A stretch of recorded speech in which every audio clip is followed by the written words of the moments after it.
Our rules are simple, but the challenge is great. All dinos will be explored in this challenge, but only reasonable underdogs voted on by the community will be considered for grading.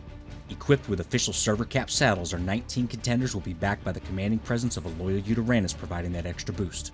All competitors will go into battle with food to provide a healing effect. Herbivores will have plenty of sweet veggie cakes, and carnivores and omnivores will have cooked meat. It's important to note that tames in this series aren't typically used during boss battles because of the amount of mutations you need to make them competitive. But all dinos competing will have around 23,000 health and 1200% melee. This will give them all a fair shot at defeating at least one of the guardians. It won't always be feasible to reach these stats depending on the dinos I'm using, but I'll let you know the amount of mutations and levels it took in order to reach it. All competitors start out with 50 base health and melee and 40 points in everything else before I apply mutations and experience levels. You can decide on your own servers if the juice is worth the squeeze. Competitors are required to fight the megapithecus, broodmother, then dragon on all difficulties, starting with gamma, then beta, finishing with alpha. Their success will be annotated on this scorecard with a pass or fail system. Clearing all the bosses earns them a gold boom medal. Silver is awarded for clearing beta, bronze is for clearing gamma, and the chunk of shit is for an unworthy performance. Now let's introduce our competitor and see if they have what it takes. Jumping Spider. This adorable creature comes from the Cyrus Critters Jumping Spider mod. You can find the CurseForge link in the description of this video.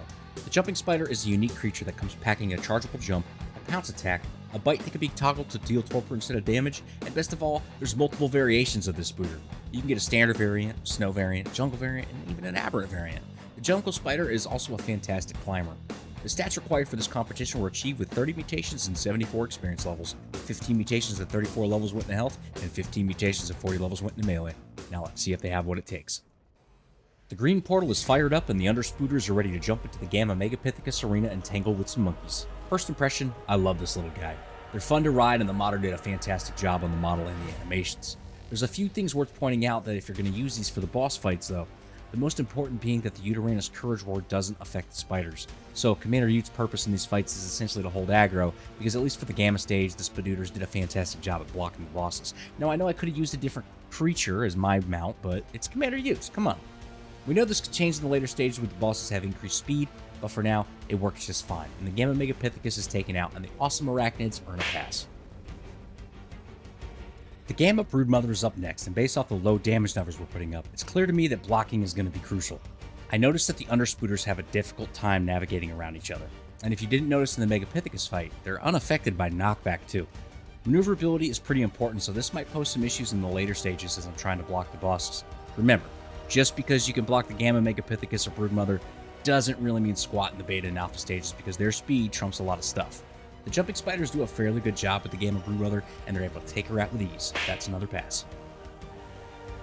The Gamma Dragon is up next, and I'm not too terribly worried, but their slow movement and blocky collision could pose some issues. Unfortunately for these guys, like most vanilla creatures, they're unable to attack the dragon in most locations in the arena. When that happens, maneuvering your fighters around to find the sweet spot is pretty crucial. This fight actually took me 3 times to complete. It was primarily to find the right spot in the arena, but the low DPS affected the outcome a lot more. I found myself consistently overlooking the corpse of a toasted Commander Utes and then murdered by Dimorphs while on Spiderback. I eventually found the sweet spot and was able to bring down the Gamma Dragon, earning a pass. Blue portal time means beta time, and the Underspooters are through with the monkey business. The Beta Megapithecus was a fun fight for me, because I have never used a creature in the boss fights that's completely immune to knockback. Honestly, the blocking is much easier when his ground and pound doesn't shoot your fighters back a great distance. It actually makes the fight quite relaxing.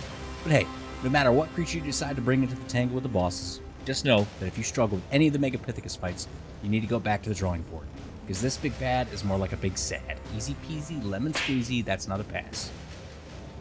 The Beta Broodmother is up next, and this spicy, thick booty princess ain't no queen like her big sister, but she can still mess you up pretty good. The difficulty gap between Beta Broods and the Beta Megapithecus, hell, even the Gamma Broodmother, is actually pretty big. The Underspooters are able to hold down the Beta Broodmother fairly well, but there's a few moments when it's clear to me that they might not be able to pull it off against the Alpha Broodmother. I've been shocked before, so only time will tell, but the Beta Broodmother isn't really able to dish out any significant offense for the duration of the fight. The Beta Broodmother's health bar is chipped away and she eventually drops, and the Underspooters earn another pass.